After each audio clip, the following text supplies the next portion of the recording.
And we are live. For those of you folks who have been watching on YouTube, I just tried to connect there and go live on YouTube, and all of a sudden, even though it's been working perfectly over the last several weeks, it says you do not have permission to go live stream on YouTube. Oh, what did I do? uh, so anyway, those of you who may have to flip over here and to watch this program once I process it. You may be wondering where in the world William and I are this evening, but here we are. Welcome to Two Guys and a Bible here on Fulfilled Radio, a voice you can trust. Great friend William Bell right over there. And again, my name is Don K. Preston. Good to have you with us. And William, good to see you again. Same here. Same here. Yeah. So, how are things in the big city? They're going. Just basically taking care of the house situation. I had a big tree limb to fall last week, I think. Yeah, last week. So we had to get that down. But the guy came out and did a real good job, both on the tree and my pocket. Yeah, well, that's good. Yeah, we had the same thing happen at our house about 3 years ago, a humongous tree.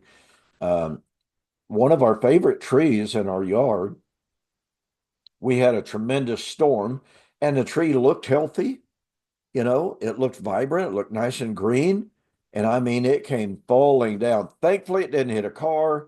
It got my neighbor's fence, but they were in the process of selling their property. And I said, "Look, I'll fix the fence." They said, "Nah, we're going to tear the fence down." I said, "Okay." Yeah, that worked. I in that same house, because that was the house I was living in when we met. But in that same Ah, house, it had a tree in the backyard that fell on the neighbor's fence, and so I ended up fixing that. And this one fell. Well, it had three limbs on it. One of them was threatening the house, and two of them was leaning toward the street. So one of them did fall across the street. It was about 4 a.m. So nothing, no cars or anything were coming. But I was really concerned that it might fall on the house, and boy. so we got it out of there pretty quickly. Yeah. Uh, Well, really thankful for that.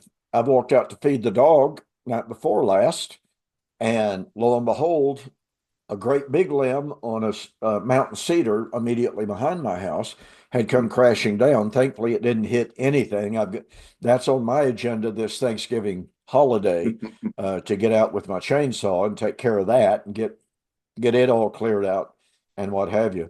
Absolutely love trees, but you just hope that they don't do any damage when the big winds Tell you, come.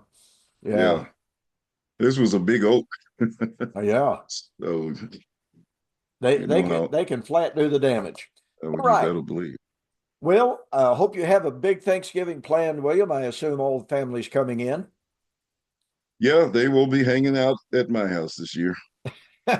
So, and I think they're getting ready now. I know Tarsha came by to pick up some things that Leora had purchased, and so they're getting ready to prepare all of that. Leora's been out in the backyard picking greens, so I'm sure it's going to be pretty big, and all of the rest of the family will be here. So, No, that sounds like a lot of fun. You be sure to give my love to everybody's. Tell them Don says hi. yeah, I will do that. I appreciate that. Well, Lance is supposed to come in. We don't get to go to Arkansas and see Danelle and Corey and our grandkids. They have their own doings over there, and they don't know how to come to Ardmore, Oklahoma anymore. They Really? Yeah, they've lost the way. They don't know. They don't realize the road still comes down here. Mhm. When we talk about, hey, you know what? You guys need to come visit us. And they go, but it's so far down there. And we're going, it's just as far for us to go visit you. There you go. And it's not. It's not. It's different. Oh, well, that's the way it is. But anyway, Lance is supposed to come down. Be good to see him. He lives in Oklahoma City, 100 miles away, and we get to see him once every 3 or 4 months, something like that. So Everybody's within about a 20-mile radius of where I am. I So, started to say all of your kids have always lived just pretty close to you. yeah, I mean, one of them is just around the block. I mean, so not far at all. Well, that's good.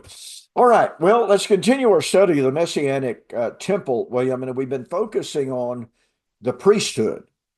because obviously, as we've stated before, priesthood and temple go hand in hand. Uh, really, you cannot have a restoration of a Jerusalem temple unless you have a restoration of the Levitical priesthood. And so that's why we see in Jerusalem right now, efforts are being made, funded by Zionists, funded by dispensationalists here in America and around the world, to train Levitical priests, even though they don't know who the Levitical priests are. And I don't know why. Maybe you can explain this to me. How can they justify training priests when they do not know who is a Levitical of the Levitical lineage and who is not? How does that work? I have no idea. And I'm wondering what the criteria is by which they intend to determine that. What are they going to use to determine it? I don't know either. Because from what I've heard, doing DNA traces is outlawed in Israel. Oh, really? No, see, Yeah, that's I hadn't heard that. yeah. As a matter of fact, there have been a few people who have done it. I guess outside of the law that they have there, unless this is something new. But I've seen that several times on YouTube videos Hmm. where they do not allow them to trace it. And a couple of people who have traced uh, their DNA and gotten their results, they found them not to be from even that area. And that's really interesting. And so maybe that's a little bit of what's behind it. So I'd be curious to find out where that is. I think you and I know I did some correspondence with a gentleman who did those studies a while back, Mhm. and he had written some things, and I think some studies in the uh, uh, Jewish Encyclopedia or something. Oh I yeah, yeah, think yeah. so. We've done those studies, but yeah, that's part of the problem. So I'm really, really interested in what's going to show up and how they're going to make that determination. Yeah, let's go back and touch on some of the things that you mentioned there. In the Britannica Encyclopedia, in the Jewish Encyclopedia, in the American Encyclopedia, and basically any of your major encyclopedias, when they talk about what is a Jew, they just simply say a Jew is someone who practices the Jewish religion, has nothing to do with race. It has nothing to do with lineage. Well, Mm-hmm. who's an Israelite? Well, that theoretically, let me emphasize that point, is someone who is of the lineage of Abraham. But then they openly say, I mean, any of the sources that I just mentioned, those encyclopedias, every single one of them say the idea that there exists today a homogeneous people descended from Abraham is a myth and a fable with no scientific proof. Now, I know, William, you know this. When you say things like this, oh, you're anti Semitic. They jump up and down. Oh, wait a minute. If it's a fact, it's a fact. That doesn't mean that we have any ill feeling toward anybody. But it's just like me saying, Brother Bill, I feel like, and I'm going to identify as the long lost son of Bill Gates. And you say, Preston, get real. You are not a son of Bill Gates. Well, that would make you a hater. You hate me. No, it's just a fact. And that's perfectly analogous when people who have done the anthropological studies, when they have done the historical studies, and they just state the facts. There are no, or there is no nation descended from Abraham by blood today. And when I have shared those quotes, I have been the object of vitriol.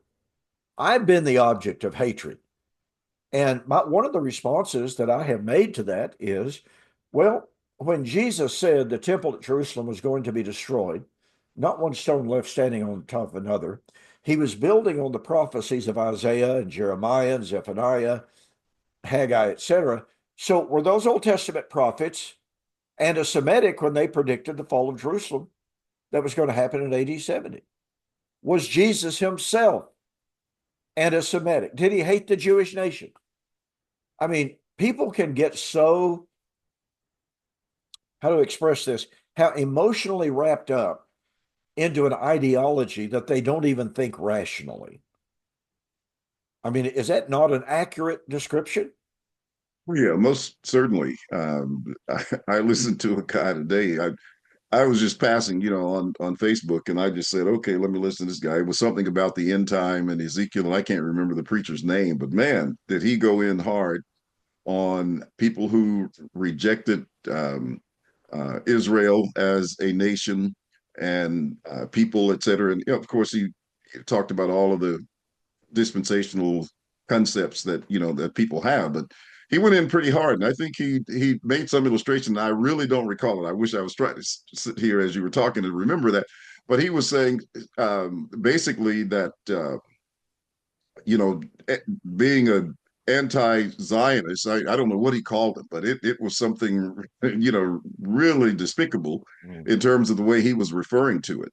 And but yeah, it gets people all worked up and just vehemently antagonistic about your disagreeing with them concerning those things. Yeah, and as I was sharing with someone, or they shared with me, and it's something I knew and there's a very, very active movement in America among, quote, American Jews who are anti-Zionist.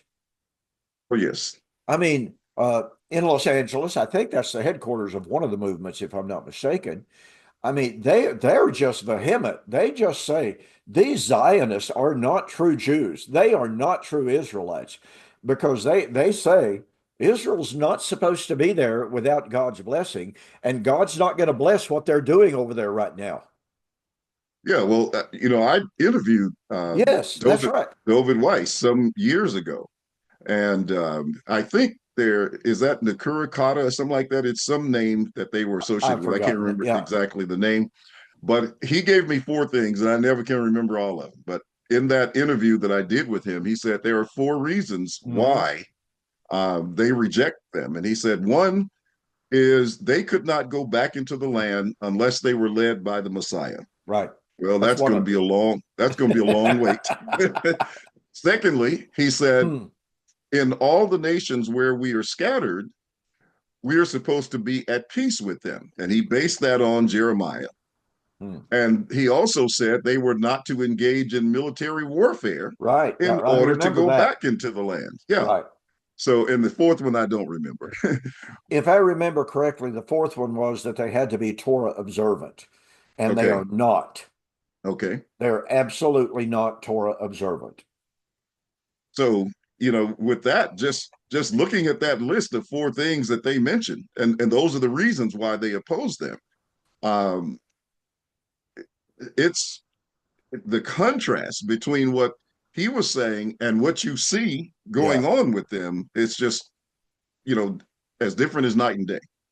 And you made the statement, and I agree. That's what we started out by saying is how do they justify trying to train priests for this supposed millennial temple in reality, which will be the man of sin's temple? I mean, I'm sorry, that's just, at least in the dispensational paradigm that's the way it is. Well, I asked my friend in Israel, Reuben Bronner is his name. I have mentioned it many, many times. He and I correspond very often. He's living in the part of Israel that has not experienced all of the rockets and what have you, thankfully. They hear the booms, they hear the rockets every once in a while, but they haven't been hit by them directly. But nonetheless, I believe it was early part of this year. Maybe it was last year. I lose track of time so easily anymore. But I asked her, pardon me, I asked Reuben, in regard to the training of the priest, they have to be Levites. So I said, since the genealogies do not exist, how can they know who is qualified to be a priest and who is not Levitically? Mhm. And his candor and honesty just honestly, it kind of knocked me back a little bit. He said, we don't have any way of knowing. And he said, essentially, the position is, and this gets back to me saying, I believe I'm going to identify as Bill Gates' long lost son. He said, essentially, what we do is if anyone claims to be a Levite, we just take his word for it. Yeah. And I was like, what? I mean, if that's not a loose, uh, do what you want to do, be what you want to be attitude, how could anybody give serious thought to the idea that these men, just because they sort of kind of think they're Levites, they're going to be appointed as Levites, to think that they would be qualified to serve at any proposed temple? Who could trust this type of thing? And when you look at some of the studies that talk about the lineage of priests, Oh, they went back several generations to confirm that they were a part of the priesthood, that they were, legitimate in terms of their ancestry. And to have them just be that loose about it should really raise some red flags for a lot of people. And yet, these people are, it's almost like a drunken stupor yeah. in terms of their fanaticism about this being Israel. And, they're willing to fight, kill, and everything else to support that and give them all their money as well. And let's illustrate that. In Ezra, of course, written after the return from the Babylonian captivity, they're in the process of building the temple. They have to have priests to minister at the temple. Well, Ezra chapter 2, 62 and following tells us that there was a group of men. I can't even begin to remember how to pronounce their names. There's some of those names that you almost wonder, why would any mother name their kid that? So, anyway, there are three or four men, as I remember it, who wanted to be priests, William. And it says a search was made of the records, and when no record was found to support their claim, they were rejected. Yes. Okay, now that was long, long, long before the time in which there were no genealogical records. They had the records available, which really effectively proves beyond a shadow of a doubt that the genealogical records were not destroyed in 586 BC. But so far as I know, every historian recognizes there are no Jewish sources that deny this that I'm aware of. Everybody admits all genealogical records were destroyed in AD 70. So if back there in the time of Ezra, they looked at the genealogical records and they said, dudes, guess what? We can't find your name anywhere. We can't find your father. We can't find your grandfather. We can't find your great, great, great, great grandfather. So guess what? You are not a Levite. You're not serving as priest. So all of them were excluded. To me, that really, really, really drives home what we're talking about here about how loose it is in modern day Israel when they're supposedly training men to be Levites. Who are these people? I mean, today with DNA studies, they should be able to trace that back. At least I would think. What are your thoughts on doing those traces? I have ambivalent feelings about this, William. I really do. First of all, in order to do a legitimate DNA test on person Z over here, you have to know without a shadow of a doubt who person A is, right? You at least have to have a starting point for sure. And that's my point. You have to have a known, verifiable, confirmed starting point.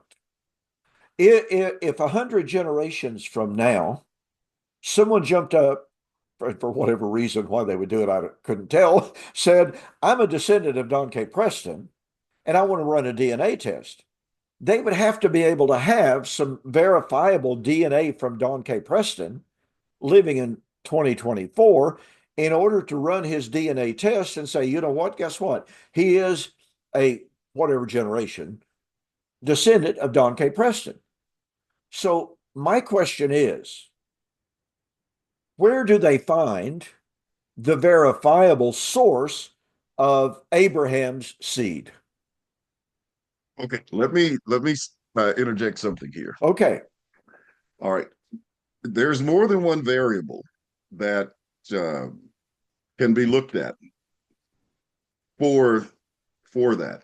One, they can do sort of a location study in terms of the people in a particular geographical study, in terms of people in a certain geographical area, and then look at the DNA of people who come from that particular area. Now, I do understand people move about, etc., but at the same time, everybody hasn't necessarily left, from where they were, because there's information out there that some of the people who can trace their original lineage back are still living there.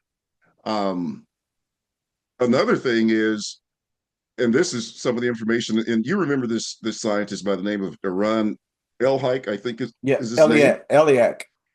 Okay. All right. Well, at any rate, thanks for correcting that pronunciation, because I never did know how to pronounce his name.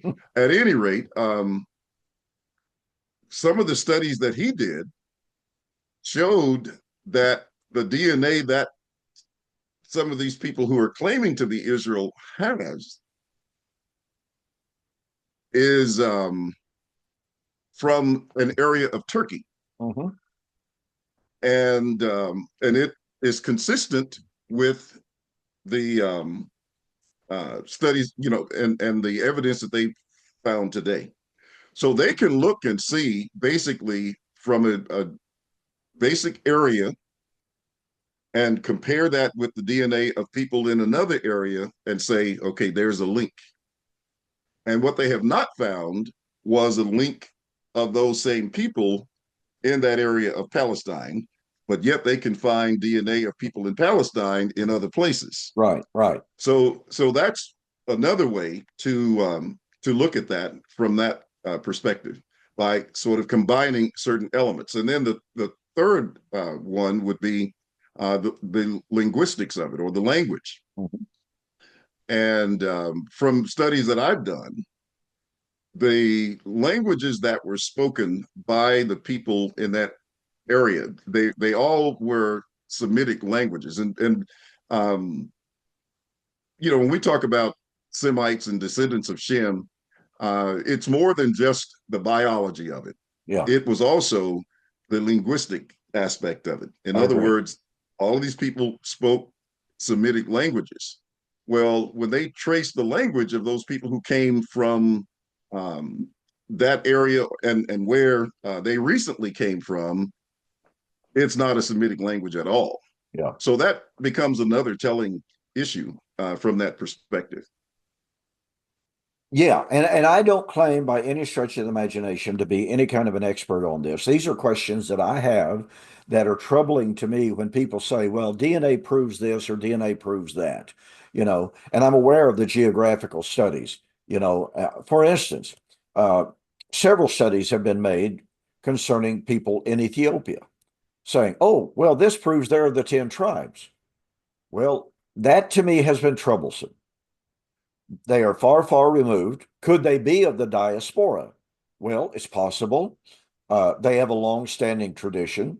So, yeah, there are many, many variables that are worthwhile looking into. But all of that aside, they still don't have the genealogies to confirm a Zadokite or a Levitical priesthood. Yeah. And obviously that's my entire point. And I am really dubious of DNA studies. It's an area that I keep promising myself I'm going to dig deeper into. And some of the things that you raised, like I said, I'm aware of those issues. I'm aware of linguistics. I'm aware of geography. I'm aware of culture and what have you. Um, I just have all sorts of questions about it. Okay. And I know in some of these areas you've done far more study, and so I would certainly defer to you in some of those studies and let you enlighten me in some of those areas as well, because like I said, I just simply haven't dug into it quite as much as I know that you have. I've read several DNA studies, conflicting studies that, one say, well, it's Ashkenazi and it's this, and others say, no, no, it's not Ashkenazi. And there's been all sorts of controversy in Israel just over the last 20 years about this entire issue. And some long-standing studies have been really challenged in regard to the Ashkenazi claims and what have you. So all that aside, don't want to get too far afield in our examination of this priesthood issue of having to have a a properly appointed, properly purified, properly accredited priesthood in order to serve at a temple. Now, William, there's another issue here that goes back into the what we would call the Maccabean era as well. And it raises the question of how it might affect a priesthood of today. Under the time or in the time of Antiochus Epiphanes, in approximately 174 BC, Antiochus sent his emissaries into Jerusalem, and they conquered the city. They defiled the altar, and that began the Maccabean revolt. Well, actually, it had started before that, but nonetheless, he conquered the city, desecrated the temple. Well, during this period of time, there was a high priest who was known as Onias. Some call him the third, some identify him as the fourth. I don't know which he is, but I'll just simply call him Onias. He was recognized as a righteous, ordained, holy man of God, highly, highly respected. Well, there were a couple of men who were actually somewhat related to one another by the name of Jason and Menelaus. Jason wanted to be high priest because of the money involved. So he goes to Antiochus Epiphanes and says, make me high priest, and I'll pay you X amount of money. Antiochus was always after money because he was always at war and it cost a lot of money. So he said, okay, sure, you're high priest. So he deposed Onias. Well, Menelaus recognized, hey, if somebody can buy the office of high priest, I'll go to Antiochus and I'll outbid Jason. So he goes to Antiochus and he says, high bid. And Antiochus says, you're the man. And he deposes Jason. Well, in the meantime, Onias fled to Egypt.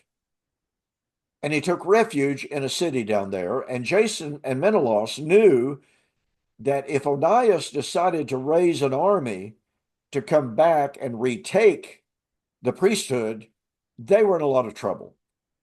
So they conspired to kill him. And they sent a man, if I'm not mistaken, the man's name was Andronicus. Andronicus went down to Egypt and through subtlety convinced Onias that he was a man of peace. He just wanted to talk. He just wanted to make everything right. So when Onias came out, they killed him. Now, this was at the directions of Menelaus and Jason. According to Reuven Bronner and other sources that I have actually read, this automatically disqualified either Jason or Menelaus from being high priest because now they're guilty of shedding innocent blood. They're guilty of bribery. They were evidently guilty of immorality as well. They were evidently some pretty raunchy individuals. Is it not your understanding, William, that beginning with that period of time onward, that the high priesthood in Israel was corrupted Oh yeah. and, and was not really divine and holy and righteous? Well, that would be the general idea and result of that situation. I've read some of that even in Josephus' history as well. Yeah. And we come to the time of the Dead Sea Scrolls, the Qumran community. Mhm. One of the very reasons that the Essenes began their community was the corruption of the priesthood in Jerusalem. Right. So it really makes you wonder if the priesthood was that corrupted, even in the time of Jesus. Here we are 2,000 years later. What would be the hope? What would be the expectation of having duly qualified holy men serving as priests, especially since they cannot prove they are in fact Levites? Does that long history of a corrupted priesthood not come to bear on this entire issue?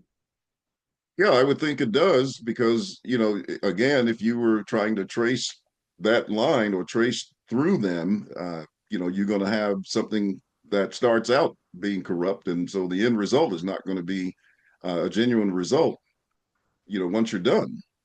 Yeah, and that's my whole point. I mean, and somebody may jump up and say, "Well, look, what if they've got a man in Jerusalem now that is a righteous man? He's an humble man. He's a student of Torah. He's this and that and the other." And well, number one, he can't trace himself genealogically to Onias. But even if he did trace himself to Jason and Menelaus, so what? They're corrupt. They were not properly accredited high priests. So it seems to me like there are an awful lot of elements that you throw into this stew to talk about the priesthood of any proposed messianic temple, and the chief among them being the priesthood. I remember some years ago, you may remember this better than me, William. I remember Max giving a lesson on the centrality and the significance and the importance of the priesthood. And he said something to the effect, everything revolves around priesthood. Do you remember that lesson? Max did several. He did a whole year worth of living presence articles on the priesthood. But yeah, I do remember vaguely, not specifically, but I do remember his emphasis on everything centering around the priesthood. And I don't know whether I got that from him or not. Sometimes you sit in those seminars and you learn things by osmosis. You find yourself repeating or Yeah. saying something, and you're not sure, did you come up with the idea or did someone else come up with the idea? But I've often said it, just based on looking at Hebrews 7, 11, and 12. Yeah. I've always said, everything rests on the priesthood.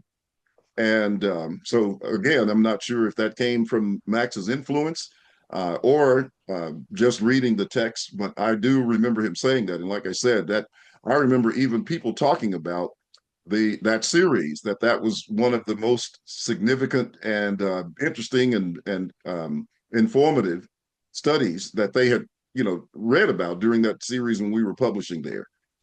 He got a lot of positive feedback from people and even scholars, other scholars on that piece that he did on the priesthood. And it's just like you said, all you have to do is read Hebrews chapter 7, 11, and following. And it's something that people don't normally give an awful lot of thought to, but the priesthood came first and then the law. Mm-hmm. By the priesthood, the law was given. Yes. And that's some pretty dynamite stuff, really, when you think about it. Because we normally think about, well, okay, God gave the law at Sinai. And there's some commentators who take the position and they say, well, this doesn't mean that God gave the law to the priest and then the priest delivered it to the people, but it means that the priest stood in the place of delivering the law once the law had been given. I'm not sure about that position. The language itself of Hebrews chapter 7, verse 11, seems to indicate that the law flowed from the priesthood because God gave it to the priest. And of course, we know that Moses himself was a priest, and that may be what is involved in that statement. You know, I think it's Psalms 99, verse 6, if I'm not mistaken, identifies Moses as a priest and a prophet. So, anyway, so, well, last week, and that's enough on that, perhaps. Is there anything else you'd like to throw in there insofar as any qualifications of any modern priesthood in any proposed modern temple? I know that pretty much, I think, covers it quite well. All right. Well, last week we looked at verse 22 of Hebrews chapter 7 by how much more Jesus has become the surety of a new covenant, and we covered that, I think, sufficiently last week. Now, I want to look at verse 24 because a question is often asked me, William, and I know you've been asked this question before. But he, because he continues forever, has an unchangeable priesthood. The question is asked very commonly, well, okay, since Christ has come, do we need him as our high priest, as our mediator, and as our intercessor? So how would you address that, William? Well, those statements that we have in the scriptures that talk about that point beyond 70 AD, that emphasize that piercing into the age, that going on, as the text would render it, forever and ever. And as you say here, because he continues forever, he has an unchangeable priesthood. I just cannot see that um, being limited up to the time of 70 AD. Yeah. How do you make that be forever?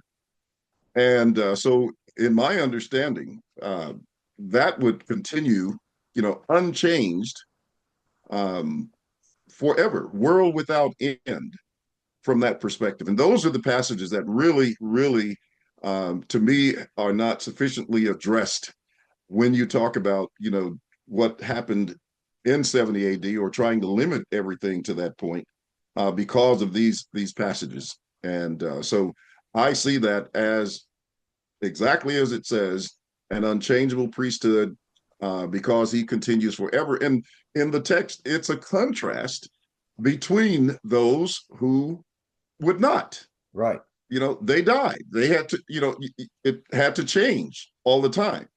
But here's a situation where he lives forever. And so what are you going to do? You're going to kill him to end it? I mean, that's how theirs ended. Yeah. Um, I just, I can't see it otherwise at this Well, point. yeah, and it seems to me that one of the reasons why people get hung up on this is because it's a carryover from futurism. Mm-hmm. Because in the futurist paradigm, as you well know, the belief is that, oh, at the coming of the Lord, guess what? There's no more sin. There's no more death. There's no more temptation. There's no more evangelism. Well, if there's no more sin, then guess what? We don't need a mediator. We don't need to pray to the Lord for forgiveness. And of course, another aspect of the question is, well, okay, grant that aside. If we walk in the light as he is in the light, we have fellowship one with another, and the blood of Jesus Christ continually cleanses us. Uh, since Christ's blood continually cleanses us, we don't need to ask for forgiveness. Therefore, we don't need him as a mediator. We don't need him as an intercessor. And yet, here is the passage, nonetheless, that see, he ever lives to make intercession for us. So, if the text says, as it clearly does, that Christ ever lives to make intercession, then guess what? The idea of a time coming when we don't need intercession is inherently false.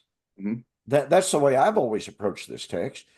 And furthermore, the basic assumption of the futurist is that, okay, after the coming of the Lord, there is no more sin, therefore there is no more need for evangelism, flies in the face of Isaiah chapter 66 that says, after the day of the Lord, the survivors of the day of the Lord would go to the nations who had never known the Lord, who had never called on the name of the Lord, never served the Lord, to bring them to Zion to serve the Lord. That's nothing but evangelism. That's And, correct. and so there's so many false concepts in the futurist view that bleed over and that people bring as luggage, as I'll call it that. They bring their luggage of futurism into full preterism, and they say, well, wait a minute, wait a minute. Okay, the Lord has come, and there's no more sin, there's no more death, there's no more curse. That means I don't need Christ. Well, then how are you going to deal with the text that says he ever lives? By the way, there's another point to shift gears here a little bit. Uh, William, I know that you've interacted with Mormons to a certain extent. I used to deal with them on a very, very regular basis in Shawnee, Oklahoma. Uh, the house where I lived was literally 2.5 blocks from a Mormon assembly house. And they would have their weekly meetings and go from there and just saturate the community. Well, okay, I invited them in naturally, and I made a promise. I said, okay, now listen to me now. I said, I will agree to study with you if you'll agree to study with me for 6 weeks without bailing on me. Well, of course, we'll be glad to do that. This is great, wonderful. We'll be glad to study with you for 6 weeks. I said, now, do I have your word? Oh, absolutely. I said, okay, that's great. I said, I want to talk about the priesthood. So I went right here to Hebrews chapter 7, verse 24. The word that says Christ's priesthood is unchangeable is aparabatos. And it literally means, pardon me, non-transferable. Well, guess what is part and parcel of the Mormon doctrine? Well, Joseph Smith supposedly received the Melchizedekian priesthood from an angel. Huh. Christ's priesthood, the Melchizedekian priesthood, is non-transferable. And these young men, these elders, literally did not know what to say. And this was about the third week into our study. And they looked at it and looked at it and looked at it. And they said, well, we've never heard that before, so we'll have to go back and we'll have to talk to our elders about that. I said, okay, that's fine. So I said, now the next week, I want an answer to this. And they said, oh, we'll give you an answer. It'll be the right answer. And I said, okay, that's fine. I said, but you got to understand, Christ cannot give the Melchizedekian priesthood to anyone. It's untransferable. Well, we don't know the answer. Okay, so they came back next week and they sit down at the table. They said, now tonight we want to study the following subject. I said, time out, time out. I said, guys, don't you remember what we talked about last week? And they sat there with this puzzled look on their face and they said, no, we don't. What was that? I said, the priesthood of Christ being non-transferable. And they said, no, we don't remember studying that. And I said, guys, don't do this. I said, very good and well, we talked about it the whole study. You said you did not have an answer. You said you were going to ask your stake leader about this word, aparabatos, non-transferable. Jesus's priesthood, the Melchizedekian priesthood, could never be given to anyone else. You say an angel gave it to Joseph Smith. That cannot be true. It is false. Therefore, Joseph Smith's priesthood is itself false, and that means your priesthood is false. I said, now you promised to give me an answer. Give me an answer. And they said, oh, yeah, now we remember. And they said, well, you're right on that, but let's go over and study this other subject. I said, no, we're not going to study another subject. I said, fellas, let me tell you something. You just surrendered your religion. So I went over it all over again. And they said, well, if you are going to insist on studying that and presenting that, we're just going to have to say that this study is over because obviously you don't have an open mind. So they got up and left. Well, I'm not surprised. That was about the fourth week into the study. Yeah. But that's the power. Number one, that's the power of Jesus as Melchizedek priesthood. No one else can have it. And it cannot be given to anyone else. Cannot be transferred by an angel, cannot be transferred by any man. No one can take it from him. It belongs to Jesus and Jesus alone. That is so incredibly powerful. Any thoughts on that? Well, I think it is powerful, and the example that you gave from that experience that you had with those Mormons was very telling.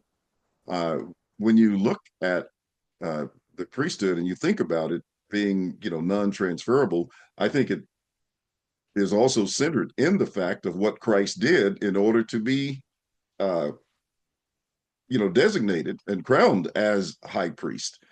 His work on the cross, no one else could have done that. And because of that work, he's entitled to, being the high priest. And of course, being a high priest after the order of Melchizedek, of course, it becomes non-transferable from that perspective. So no one else deserves that honor. That was an honor bestowed. And who else would have even come near to qualifying in order to have such an honor bestowed on them as far as that goes? Amen. Absolutely. Amen. Well, I just wanted to go over that because to me, when we encounter these young men who are honestly devout, but they're grossly misled, grossly indoctrinated, they simply do not have the truth concerning the priesthood of Christ. And let's face it, folks, if you've had any experience with the Mormon religion, and for several years, I was just immersed in a study of Mormonism and the reason for it is because they were passing by my door, you know, virtually every week. And I mentioned that I lived there and that they would come to my door so often. After that exchange with them, I would literally stand at my front door to look for them, and they would cross the street at the house across the street. They would wave at me like, "Hi, Mr. Preston." They would, and I would go, come here. And they said, no, that's fine. We can't do that. They would never study with me again. And again, that shows you the power of this text. They knew the power of this text. And so, anyway, that for those who might encounter the Mormons, the entire house of Mormonism is based upon the doctrine of the priesthood of Joseph Smith. He supposedly had the Melchizedekan priesthood. But let me repeat what I've already said twice. Joseph Smith could not have the Melchizedekan priesthood because Jesus could never give it to anyone else. He could not share it and he could not be transferred. That means Joseph Smith was a false priest and a false prophet as well. Yeah. And it would have put him back into the same category as Levitical priest as far as his life was concerned, because he certainly didn't live forever from that perspective. So now we're right back to priesthood that couldn't continue because they. That's exactly right. Powerful, powerful point. Okay, notice verse 25 starts with therefore. And if you remember George Bailey years and years ago, William, George Bailey used to say, anytime you see the word therefore, look to see what it's there for. And that's a really good little axiom. Therefore what? Because Christ has a priesthood that continues forever and that is non-transferable. He is able to save to the uttermost those who come to God through him, since he always lives to make intercession.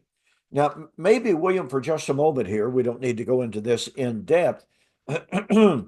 Is there a difference between making intercession and being a mediator?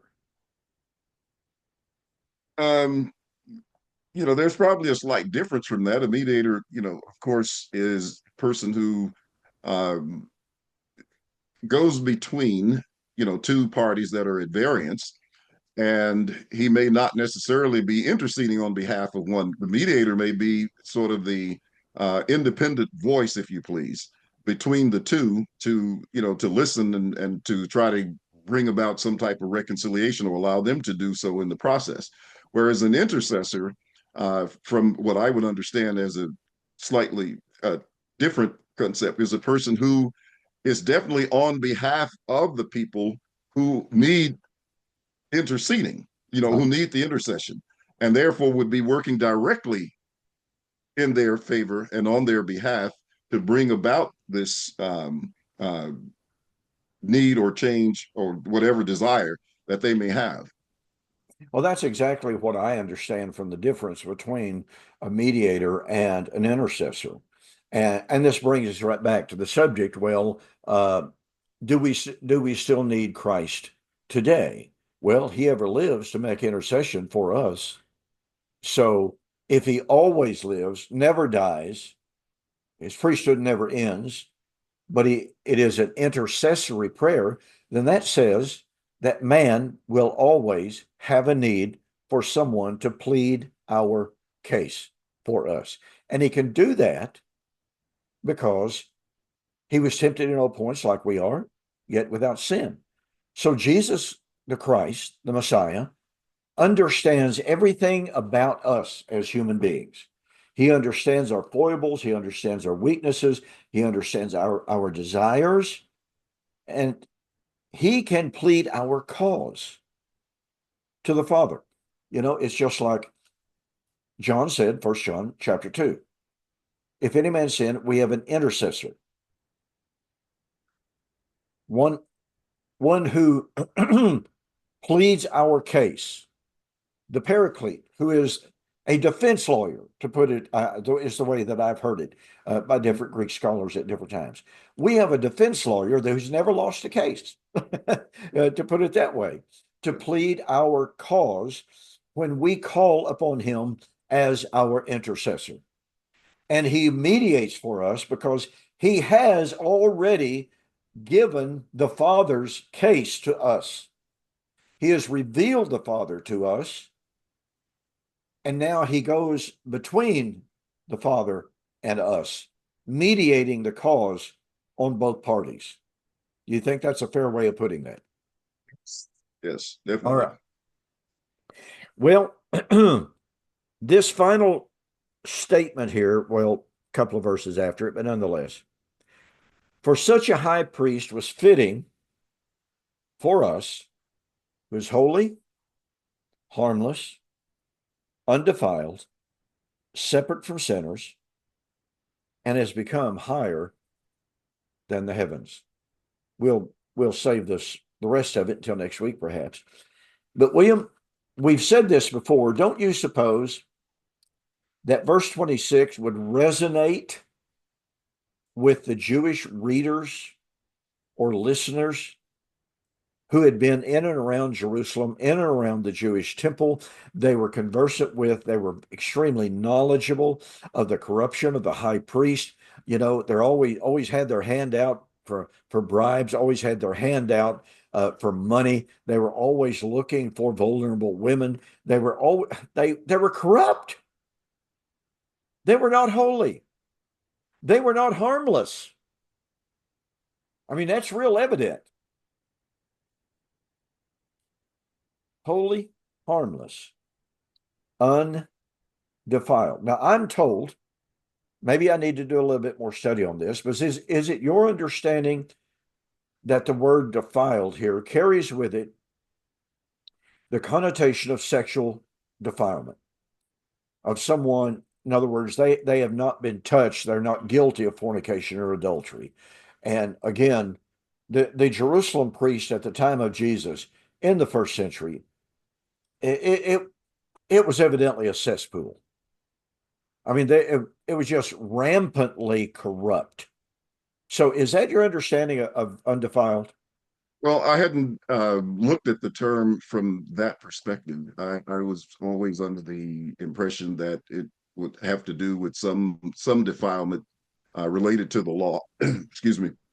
As you look in the Old Testament and you see, defilement in terms of dead bodies and Right. things of that nature. So that's been the context. So I haven't studied the word from that particular perspective, even though when you, as you were indicating, when you go back and you study, the house of Eli and you see what Uh, happened with his sons, et cetera. And then some of these priests that you were talking about, even, when you talk about Caiaphas and Annas, et cetera, and, you could see certainly, corruption involved in the priesthood with them as well. So I'd have to go back and look at it and pick up that connotation as well. Yeah, and I'm not suggesting that it had strictly and solely to do with sexual immorality, because as you pointed out, it's defilement under the law. Leviticus is a book about defilement when you get right Yes. down to it. I mean, if you touch a dead animal, if you touch a dead body, you can't have sexual relations with your wife during her menstrual period. When you go out and relieve your Leprosy. leprosy, I mean, just about a gazillion different things pardon me, could defile a man and disqualify him from being a priest. And that's why, by the way, folks, as the Day of Atonement approached, the high priest literally went into quarantine.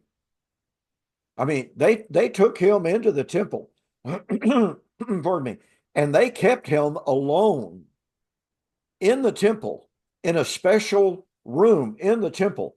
And then his his substitute was likewise kept separate from him in a separate place in the temple.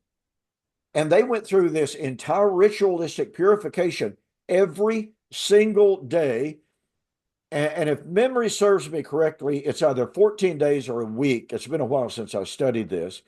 Either 14 days or a week prior to Yom Kippur, every single day he went through all of these purification rites, these washings and oblations, just to make absolutely sure that, well, maybe during the night, an unclean bug might have might have slipped or crept into the room.